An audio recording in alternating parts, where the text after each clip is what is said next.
Sir, unang question.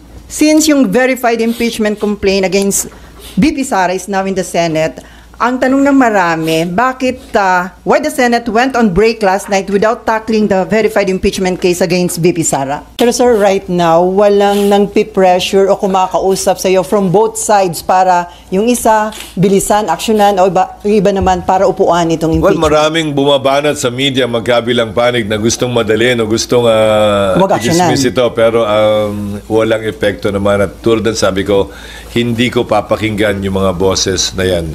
Ang papakinggan at susundin lamang namin ay yung tinatalaga ng batas, ng aming rules, at kung ano ang tingin naming tama, parehas, patas, at magbibigay ng mas mataas na kredibilidad sa proseso ng impeachment, anuman ang kalabasan o maging resulta nito. Among your colleagues, sir, wala din ganung pressure, magkakaibang sentiments? Hindi kami nagkausap. Siguro itong mga susunod na araw pa lang kami magkakausap-usap pag nakita-kita sa kampanya. Pero ulitin ko, walang nangyaring meeting, pagpupulong o caucus na napag-usapan ito para yung mga sentimentong binabanggit nyo ay masabi o mailahad na aking mga kasamahan dito sa Senado. Okay, ma'am. Walang rason para magbago o baguhin yon kahapon. Napakinggan ko si Myla kahapon. Si Myla? Tinatanong si Senator Pimentel, bakit daw walang nagtanong? Sasagutin ko yun. Trabaho ko bilang Senate President, sagutin o presiding officer, sagutin anumang katanungan na ibabato sa plenaryo. Pero hindi ko trabahong tanungin yung mga miyembro kung bakit hindi sila nagtanong at anong nasa isip nila, ba't hindi sila nagtanong. Fact is, walang nagtanong dahil hindi pa naman officially informed ang Senado, ang plenaryo, kaugnay sa paghahain ng impeachment complaint. Dahil dadaan pa ito sa isang proseso sang-ayon sa rules at practice at procedure ng Senado kaugnay ng mga impeachment complaints. So, sir, mali yung impression na parang may napag-usapan ba na wag itong itackle sa Senate plenary? Walang caucus na naganap, walang usapang naganap sa pagitan ng mga miyembro ng Senado kaugnay nito o kaugnay ng anumang bagay. Bago kami nag-adjourn kahapon, nung Martes, nung Lunes, kahit nung nagdaang linggo, wala kaming pagpupulong na formal kaugnay nito. So what will happen now on the articles of impeachment? As Senate President, it's your call, di ba, sir? So what is your plan? Isa-isahin muna natin.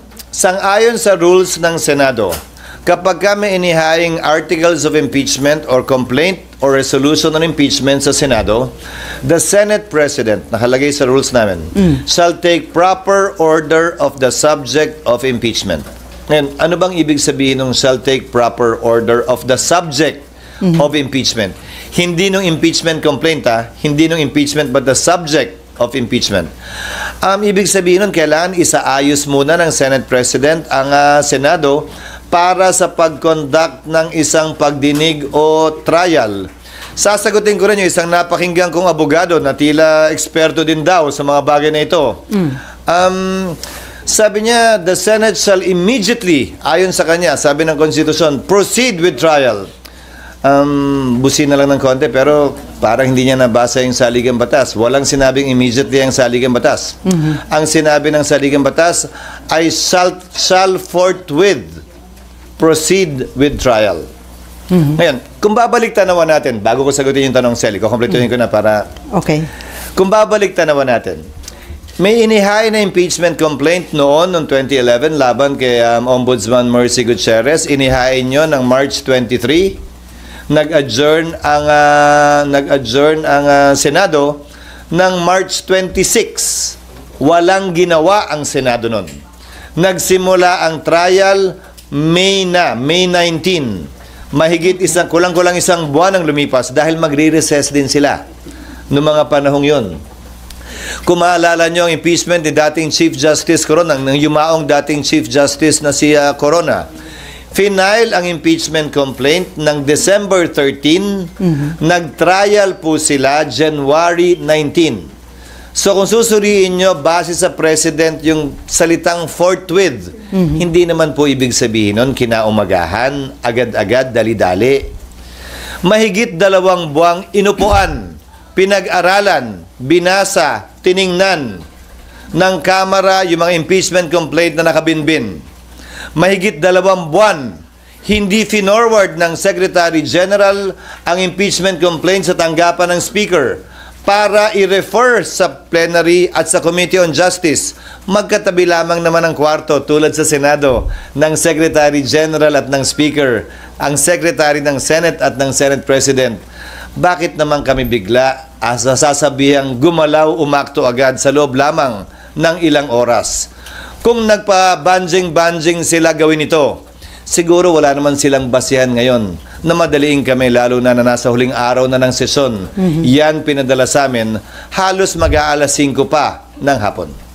So, bilang katugunan, gagampan na namin ang aming tungkulin na pwedeng magawa habang recess, kabilang na ang pag-review ng rules ng Senado sa impeachment dahil kailangan po itong i-update. Halimbawa, yung pagkakaroon at requirement ng judicial affidavits, yung pagkakaroon ng provision at procedure para mag-hearing sa harap ng commissioner, yung pagkakaroon ng matatag at malakas na pre-trial procedure para swabe na at hindi na komplikado at magulo yung trial proper. Ito ay mga bagong procedure sa rules of court na pumasok bago po namin itinalaga yung aming rules on impeachment noon na kailangan po naming baguhin. Pangalawa, kailangan pa rin pag-aralan siyempre ng Secretary General ng Senado, ng Secretariat ng Senado, yung impeachment complaint mismo. Tinanggap lamang namin yung kahapon. So dun sa nagsasabing, bakit hindi agad-agad binaba sa baba? May trabaho po kaming kailangan gampanan. Halimbawa, sang-ayon po kasi sa e-commerce law at sa e-gov law, pwede naman maglagay ng e-signature. Hindi ba? Sa resolution, sa bill, sa committee report. Pwede ang e-signature dahil hindi po yan verified.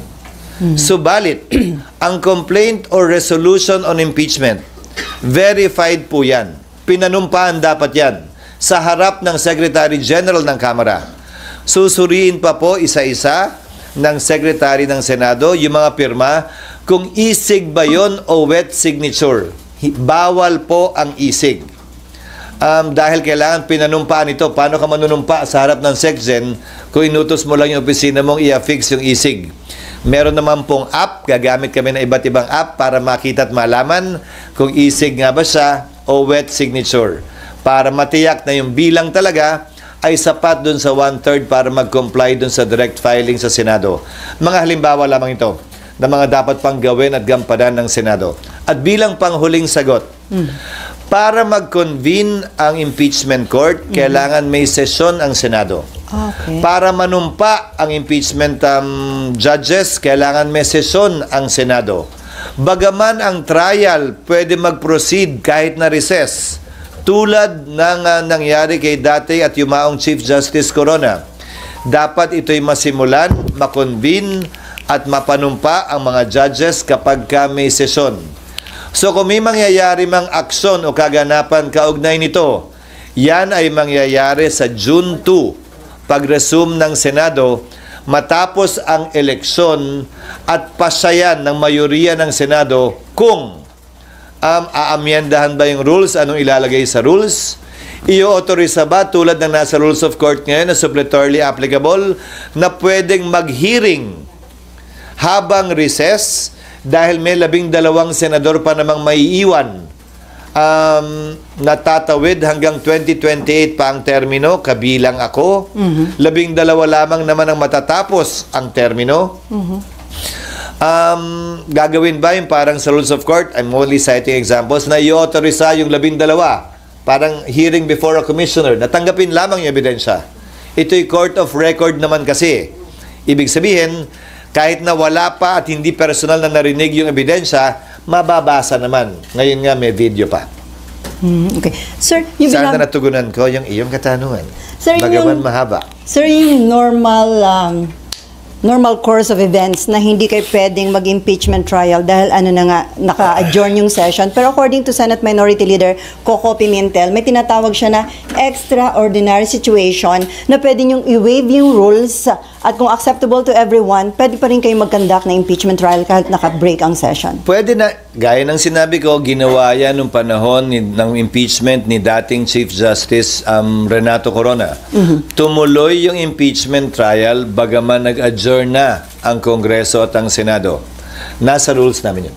Hindi na kailangan maging extraordinary pa. Pero ulitin ko, kailangan nasimulan at sinimulan ang trial ng may sesyon dahil kailangan mag-convene ang impeachment court ng may sesyon. Walang sariling buhay ang impeachment court, hiwalay sa Senado mismo, sa plenaryo ng Senado. Kinakailangan ng plenaryo ng Senado para masimulan ang impeachment court. So sir, it is better ba kung nai-submit ng House of Representatives earlier o few days before ng adjournment para may time kayo na na-actionan sa That plenary? is water under the bridge. It's not for me to decide or pass over the wisdom, absence or lack of it on the part of the House in filing it a few hours before we adjourn. Mas marapat siguro sila ang matanong kaugnay niyan. Pero ulitin ko, hindi naman siguro makatarungan o tama na pagkatapos nilang upuan ito ng ilang buwan, biglang pwersahin, pipilitin at sasabihan kami ng sino mang galing sa Kamara na, hoy, bilisan nyo, aksyonan nyo, ano ba kayo? Hindi. Hindi ganon at hindi ako papayag din nun.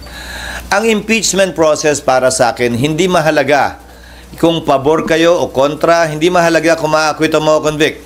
Ang mahalaga para sa akin, bilang tagapangulo ng Senado, maging maayos ito, sang-ayon sa batas, credible, kapanipaniwala, at magagawad ng hustisya. Pabor man yun sa opinyon ng mas nakararami o konti o hindi. Considering yung mention nyo ng mga possible scenarios, sir, can we say na walang mangyayaring impeachment trial during the break or mahirap? Wala. Legally, it cannot be done. So, Legally, it cannot be done, again, as I said, because the impeachment court was not convened. The impeachment complaint was not referred to plenary for there to be a basis for the impeachment court to be convened by the Senate sitting as a legislative body, hindi muna as an impeachment court. sir, kahit sinabi ni PBBM na ayaw niya sa impeachment dahil divisive, sinuportahan pa ng isang religious group, pero still, natuloy pa rin na-impeach si BP Sara sa House, na i-transmit dito sa Senate. Indication ba yon na hindi nagpa-impluensya ang House of Representatives? Siguro mas sila yung dapat mong tanongin yan, hindi ako. Basta ang Senado, gagampanan namin ang tungkulin namin ng, tatagalugin ko ng may malamig na neutralidad ng isang hukom na walang kinikilingan. We will perform our duty and function with the cold neutrality of an impartial judge. And without fear nor favor, we will rule over things as we see fit and based on what is right and what the law provides. Since it is a political process, can we expect na lahat po ng mga senador na tatayong impeachment judge ay magiging fair and impartial, considering na iba kaalyado ni BP Sara? It is a political process, pero para sa akin, ito'y masasaksihan ng ating mga kababayan, tutunghayan ng ating mga kababayan. At malaki ang papel na gagampanan ng public opinion naman talaga dito. At yan ang tinatawag na political process siguro. Pero maging ganun pa man, siguro sabay-sabay tayo, impeachment judgment or mga kababayan natin na manonood sa pagdinig. At base sa ating mapapakinggan, makikita, hindi maririnig o hindi makikita, tayo mismo ay gagawa ng sarili nating pasya. At dahil political process nga ito at mga politiko ang tatayong umuupo bilang hukom, sinong politiko ang kilala mo na sumusuwag ika nga sa public opinion, lalo na sa panahon ng halalan. So, inimbento talaga itong sistemang ito na nagsulat ng ating saligang batas para ganito naman talaga.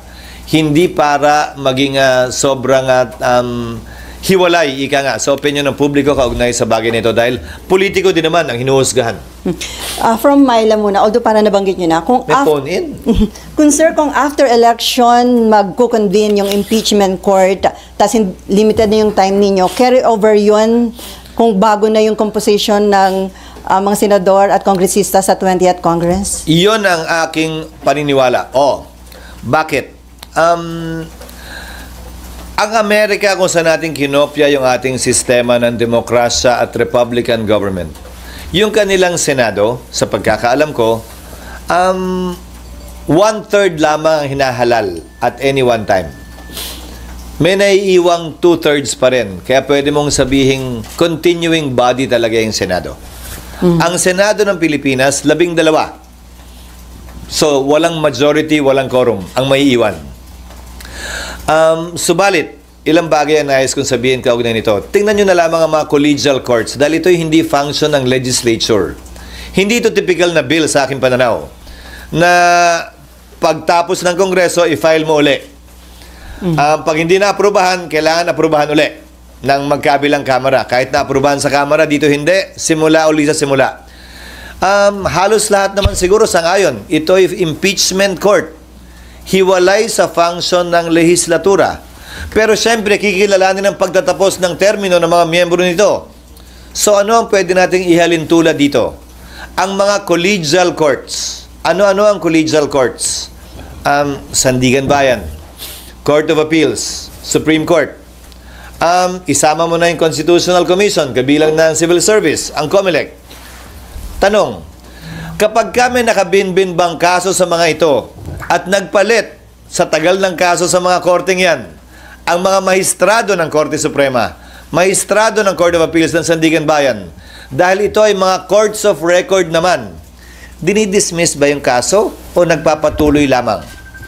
Hindi ba ang sagot ay nagpapatuloy lamang ito? Patuloy lamang yung mga kaso maski nagpapalit ang bumubuo ng collegial court na yon, tulad lamang ng impeachment court. Lalo na court of record din ang impeachment court, kung saan magpalit man, mag-absent man, hindi man mapakinggan ng personal ng impeachment judge, pwede pa rin siya gumawad ng desisyon base sa record na tinanggap ng ebidensya ng impeachment court.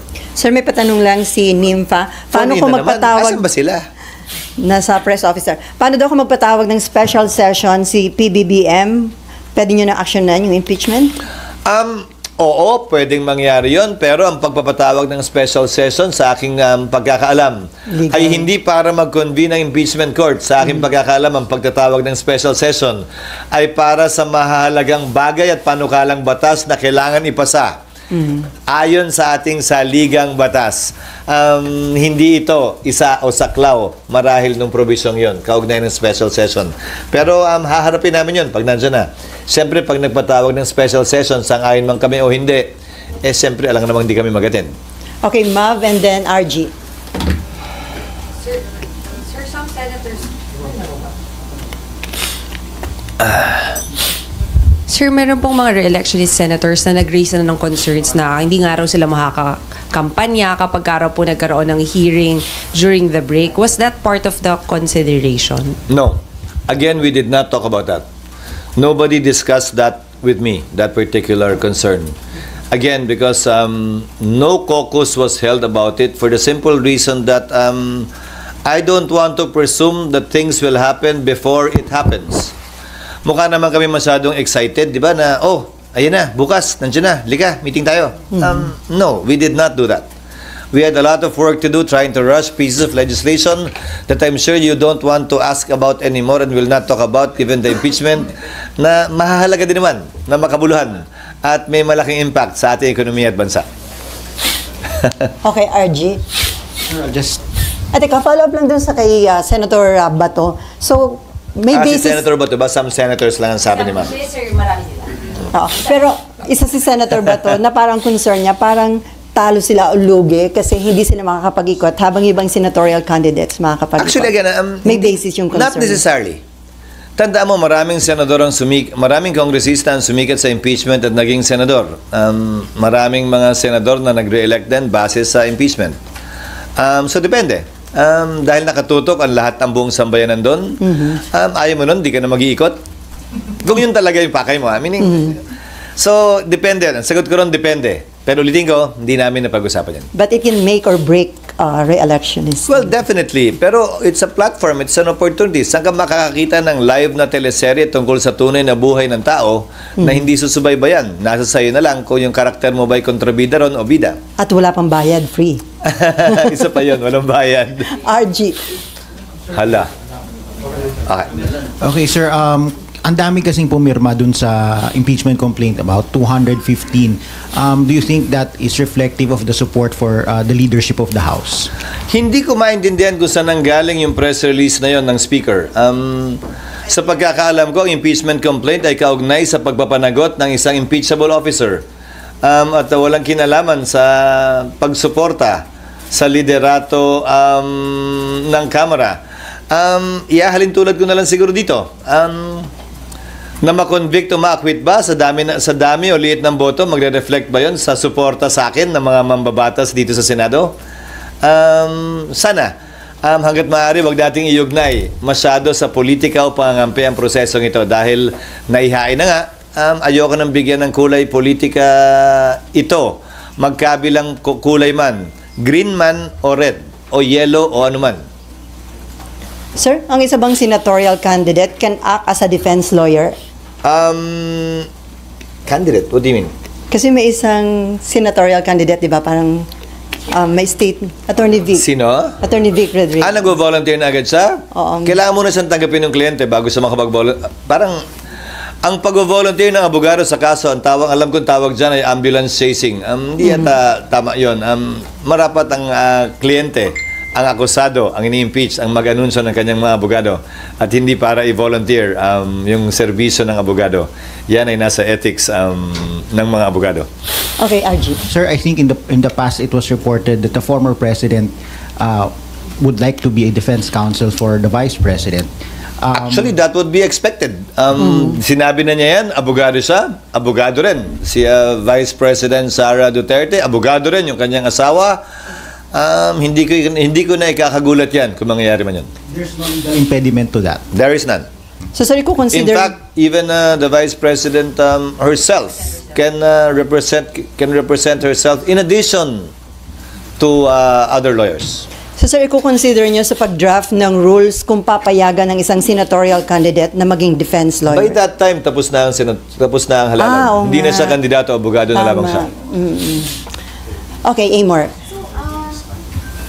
SP, to clarify po, yun pong pagsasagawa or pag-amend ng rules for the impeachment trial, hindi din siya gagawin during the recess or it's something na pwedeng gawin during the break? Ngayon na namin gagawin lahat ng pag-aaral, lahat ng panukala, pero kailangan yan aprubahan ng plenaryo sa sesyon ng Senado. So, drafting, sir? Yes. Pero So- mahabang proseso din yun dahil maraming kailangan i-update sa rules. Kung maalala nyo, mula nung aktual na nakatapos ng impeachment ang Senado sa impeachment ni dating Chief Justice Corona, hindi pa na-update yung rules. At maraming butas yung rules na yon na hindi rin in-update matapos yung karanasan ng Senado nun. Dagdag mo pa dyan yung mga pagbabago sa rules na inilabas ng Korte Suprema para mas mapabilis, mas maging efficient yung trial. Ika nga. But I will state one thing for the record and as a matter of policy. Hindi namin ito mamadaliin. Pero hindi rin naman namin ito labis na iaantala. Hindi kami magpapapressure kanino man na bilisan ito o i-delay ito. Gagawin namin yung trabaho namin ayon sa saligang batas bilang pagsunod sa tinatalaga nito at rules mismo ng Senado. Bagaman wala pong updated rules ang Senado, meron pa ring rules na nananaig ngayon. Yan yung existing rules pa namin. Nakabila nga dyan yung binanggit ko that the Senate President shall take proper order of the subject of impeachment and matapos nun, shall notify the House of the date when the prosecutors are set to appear. Pero bago lahat mangyari yung tinatawag yung trial, kailangan muna mag-acquire ng jurisdiction ang Senado. Sa ngayon na tinanggap na ng Senado yan, hindi na may kakailang nasa Senado na yan at impeached na si Vice President Sara Duterte. At bagaman hindi pa na-convene yung impeachment court, matter of course na lamang yon, ministerial ang pag-take ng jurisdiction ng Senado sa impeachment complaint na ito. Hindi na rin may kakaila yun.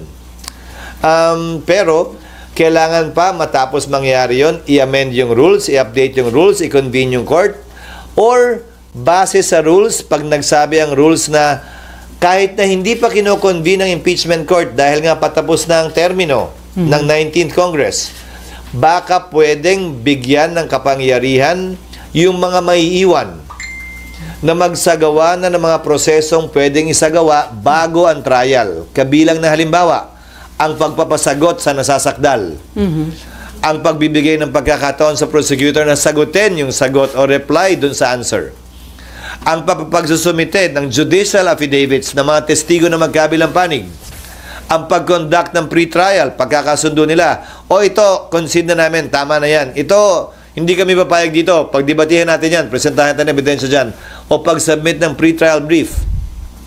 Dahil alalahanin ninyo, bagaman hindi tumutuloy-tuloy ang Senado, ang Senate President, sang-ayon sa rules ng Senado, ay uupo pa rin bilang Senate President hanggang nahalal na ang kanyang kapalit.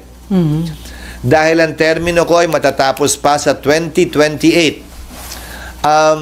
Kumpara dun sa mga nagdaang Senate President na nagkataong natapos yung kanilang termino ng June 30. Mananatili akong Senate President sa panahon ng break, kung saan itong mga bagay na ito ay pwedeng magawa para hindi mag-aksaya ng panahon, ika nga, ang Senado, at ng forthwith trial may proceed already. So, sir, ang status po ngayon is tinitingnan pa po ni Senate Secretary, and kayo po mismo titingnan nyo pa yung impeachment, articles of impeachment. Si Senate Secretary lang. Kasi ang titingnan lang naman niya, sufficiency in form and substance in terms of the signatures nga. Nag-comply ba yung verification, yung under oath na form? Napirmahan nga ba ito ng 1/3, which is 102? Pero ayon sa ulat sa balita, 70% ang pumirma. So sobra doble o doble ang pumirma. Sobra doble ang kinakailangan bilang ng pumirma. So yun lamang naman ang gagawin niya. Matapos nun, ilalagay nila dapat yan sa agenda Pero hindi tayo nga umabot doon. Dahil nga kapos, gahol sa oras, at bakit ba kasi last minute at last hour na? Pero sir, bibigyan ng copy yung mga senators para mabasa na nila? Yes, in fact, we will make it public. I don't see any reason why it should not be made public. It is not a secret document. It is a public document, and I believe it should be made public. Sir, sorry, last na po. When is the earliest po sa tingin nyo na mapag-uusapan ninyong mga senador yung rules? June 2. Okay. No, formally, in plenary. In plenary. Pero sir, yung pagdadraft ninyo? Hindi kami na yun. Secretariat principally ang gagawa nun. Hindi na mga Hindi na siguro. Magkukonsultahan na lang kami either virtually about this and simply consult them on the rules. Okay, before Mayan, So, RG... to finish, siguro magda-draft ang secretariat. Papadala na lamang sa mga senador for comment or inputs. Para at least pag-resume namin sa June 2, medyo joined na yung issues. Ika nga, kung ano na lamang yung pagbobotohan kung meron man. Okay, before Mayan, RG, Mav, and Cecil, may patanong lang dito, sir. Just to put on record, if BP Sara is found guilty by the impeachment court, does that mean she could no longer seek for any government position? Perpetually disqualified na po ba siya? Yes, the penalty for a person convicted in an impeachment trial is removal from office and absolute perpetual disqualification to hold public office, elected or appointed. Okay, Mayan. And then RG. Good morning, Mav, sir. Sir, ako ba, ate? Ay, oo nga pala. Isa na una pala siya. Sorry, dalawang Mayan. Sir, sabi mo kanina, kailangan amend yung rule, magkakaroon kayo ng pre-trial, mahabang proseso. Yung kay Justice Corona dati, umabot ng 2 months bago nagsimula. So, ano yung chance ngayon ng impeachment dito sa Senate? Wala na. Anong ibig sabihin sa kasalukuyang Senado? Yes, sir. Kasi 1 month na yung natitira sa 19th Congress. Kung ang sinasabi mo ay trial, magkakaroon ba ng trial sa 19th Congress?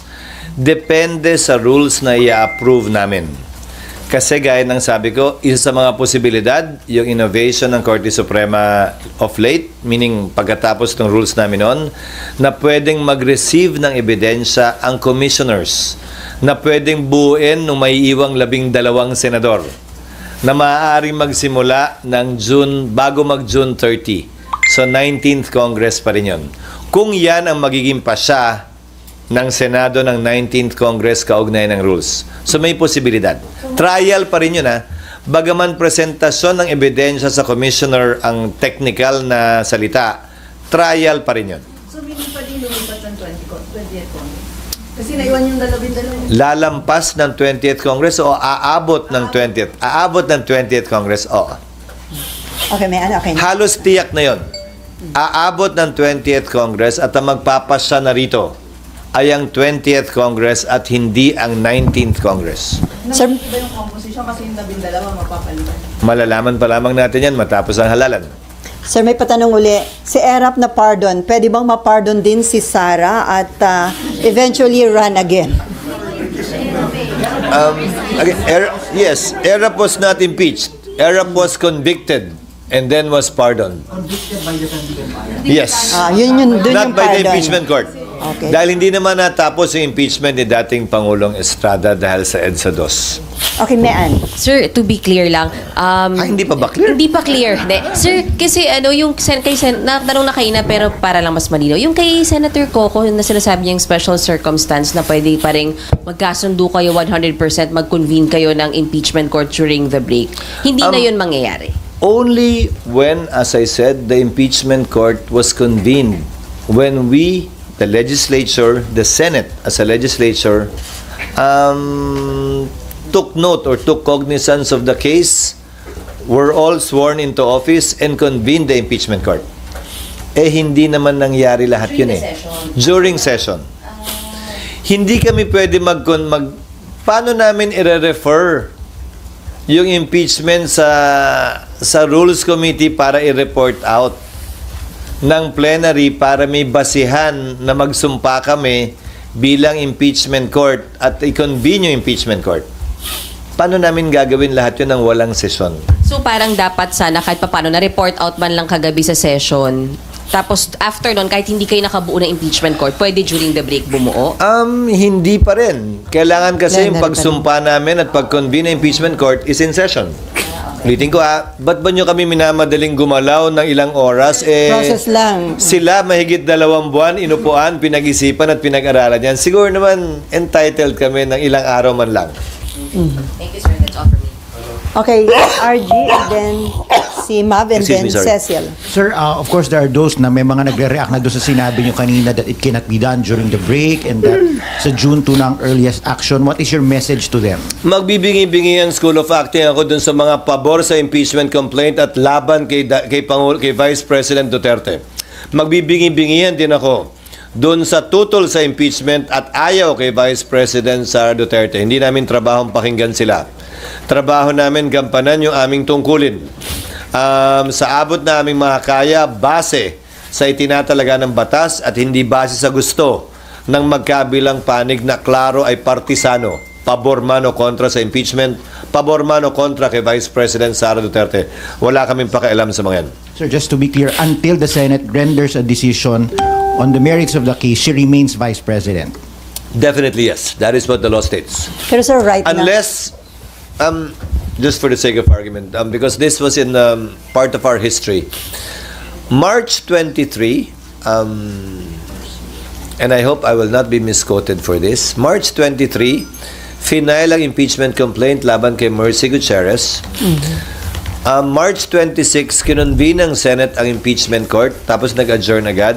In-announce na May 9 ang impeachment case i-hear. April 29, nag-resign si Ombudsman Gutierrez. So that is the only instance na hindi matutuloy yung impeachment. Dahil ang parusa lamang sa impeachment ay pagkakatanggal sa pwesto and perpetual disqualification. May posibilidad sana na tinuloy ng Senado yon. Dahil yung resignation ay pagkakatanggal lamang sa pwesto.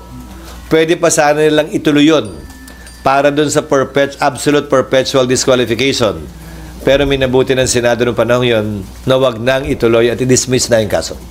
pero sir, right now, walang nang pressure o kumakausap sa iyo from both sides para yung isa, bilisan, aksyonan, o iba naman para upuan itong Well, impeachment. maraming bumabanat sa media magkabilang panig na gustong madalin o gustong i-dismiss ito. Pero walang epekto naman. At tulad ng sabi ko, hindi ko papakinggan yung mga boses na yan. Ang papakinggan at susundin lamang namin ay yung tinatalaga ng batas, ng aming rules, at kung ano ang tingin naming tama, parehas, patas, at magbibigay ng mas mataas na kredibilidad sa proseso ng impeachment. Ano man ang kalabasan o maging resulta nito. Among your colleagues, sir, wala din ganong pressure, magkakaibang sentiments. Hindi kami nagkausap. Siguro itong mga susunod na araw pa lang kami magkakausap-usap pag nakita-kita sa kampanya. Pero ulitin ko, walang nangyaring meeting, pagpupulong o caucus na napag-usapan ito para yung mga sentimentong binabanggit nyo ay masabi o mailahad na aking mga kasamahan dito sa Senado. Okay, ma'am. Cecil and then Robert. Sir, pwede pa explain lang po na magkaiba yung session days sa